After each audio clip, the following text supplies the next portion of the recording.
Doreen Lawrence, the mother of murdered teenager Stephen Lawrence, could stand as Labour's candidate for the next London mayoral elections in 2 years' time. Party insiders have hinted that talks have been taking place about formally approaching Baroness Lawrence to stand in 2016. Mark Ashdown reports.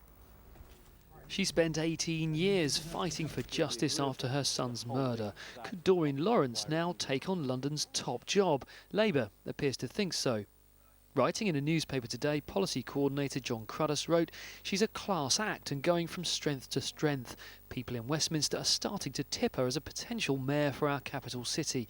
Now that is an interesting idea." And just this week, Doreen Lawrence was named in a poll as the most powerful woman in the country, so it's easy to see how she'd be a popular choice. She wasn't available for a comment today, but a source told us no formal approach has yet been made, though they wouldn't comment on whether informal talks have been held. So would Londoners vote for her?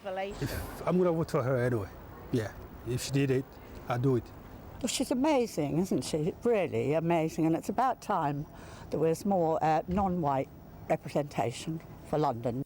The job would put her in charge of the Met Police, a slightly awkward position perhaps, though she would, say some, be an interesting and refreshing candidate. A lot of people respect her across the political spectrum, but of course the job is complex. It covers more than just policing, which is best well known. £17 billion a year spending, but £11 billion of that on transport, plus hundreds of millions of pounds on housing. And like all candidates, I think people will be looking for her to put a wide view across on what she would do at City Hall.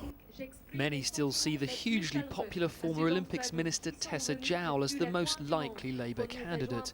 But party insiders describe Baroness Lawrence as an influential and dynamic campaigner who could have that broad appeal needed to win over Londoners and win back City Hall.